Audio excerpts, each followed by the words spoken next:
Thank you so much for that lovely introduction. So whenever I talk about authenticity, I think it's super important for me to first open my kimono. Don't worry, the stress doesn't come off. But I'm not a doctor. I'm not a scientist. I'm not a researcher, at least not in the formal sense. I did graduate from university, double major, psychology and mixology. That was a joke. I'm a recovering perfectionist, and I have to admit that still involves relapses. A reformed high achiever. But the reason I'm here today is because I'm a believer. And I believe in an idea, an incredibly powerful idea. An idea that I think has the potential to change the way that we show up to our lives. And it's the idea that who you want to be is who you already are. Now, I came to this very unscientific realization through the journey of my own life. When I was 24 years old, I woke up and realized the truth was I was miserable. Sounds dramatic, and I think it needed to be at that time, because I had done everything that I had been raised, socialized, and conditioned to believe I needed to do in order to live the happy life. I had been a great student, I had been a great athlete, I had volunteered, I consider myself a great big sister. I had gone to university, I had gotten a job, I was working in the corporate arena, I was working in outside sales, I was making great money, I had an expense account and a cell phone allowance, a car allowance, an amazing organization, great culture, opportunity for growth and advancement. This sounds pretty good, right? I was in love. I moved in with him the day I met him, much to my mother's chagrin. I thought I had all the things and all the boxes checked that were supposed to be checked in order to live this happy life, and yet the truth was inside I was miserable. I tried to express my woes to people all the time, and I would get one of two responses. The first one was like as if perhaps there was like a second head growing out of my neck. And the other one was that sort of subtle shaming technique. You should be grateful for what you have. Neither of these responses really gave me what I was looking for. But like they say, when the student is ready, the teacher appears. And that's exactly what happened for me. A teacher came into my life and changed everything forever. First and foremost, because he believed so strongly that inside of me was something unique, something authentic, some contribution that only I could make through the vehicle of my body and my personality and my life. He believed it so strongly that I couldn't help but start to at least be open to the idea of believing. In the early days, I had some high resistance to this concept, but I was willing because I was suffering. So he sent me on this contemplative, meditative exercise with some questions. Questions like, what are you naturally good at doing? What do you love to do? What brings you alive? What expands your energy? What do you do all day long by nature? What have you been doing all your life? Look for the clues. Look for the threads. Look for the signs. What would you do even if you weren't paid?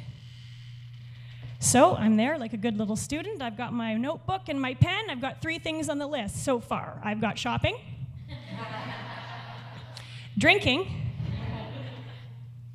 while shopping. Don't underestimate a nice champagne brunch and a cruise down Robson Street. I knew I was screwing up the exercise, but I was lost. I didn't know, I couldn't understand what he was trying to get at. And then he said something that changed my life forever. He said, Heather, keep in mind that the thing that is most unique, genuine, authentic about you, that thing that you're supposed to bring to the world in service, you may perceive it to be a negative quality about yourself. And that's when everything changed. Because the next time I went into that contemplative, meditative space and started to sink into that question, instantly I heard a voice from within me say, very simply and very clearly, I love to talk. That is what I love to do. Much to my parents' chagrin. I'm a Gemini. I do come by it naturally. But in that space with that little statement and then all of a sudden some opportunity to breathe into it, I started to see images and ideas of doing this work, traveling all over, being on stages, talking about this idea that had just been given to me, this idea about our uniqueness, our authenticity, our contribution, that truly the life of fulfillment is about finding what is genuinely inside of you and having the courage to bring it to the world. I don't know where all these ideas were coming from, but about 32 seconds later, I heard this voice. Who do you think you are, kid? Come on, you gotta be kidding me.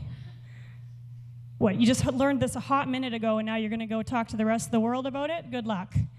You don't have a master's degree, you don't have a PhD, you haven't written a book. Who on earth is gonna listen to you talk? You gave one eulogy in your whole life. You gotta be kidding me. Why don't you just get your ass back to work? Fear. Because what happens to us when we have that moment of inspiration, when we have that moment of intuition, when we see on the screen of our mind the vision from our soul about what's truly capable for our lives, about 2 seconds later comes the voice of fear.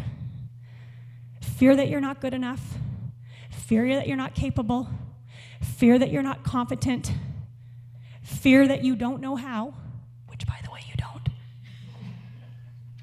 Fear that someone's going to pull that Wizard of Oz curtain back and see you for who you truly are, kick you off to that island where you're going to become one of those ladies that collects cats. Fear. And I don't think fear goes away. In fact, I think fear is the very indication that you're on track. Fear is the indication that there is an envelope in the mail with your name on it from your soul saying, please step to the edge of who you thought you were and cross the bridge into who you are capable of becoming. And I think in order for us to have the ability to step from inspiration to action, what we need is courage.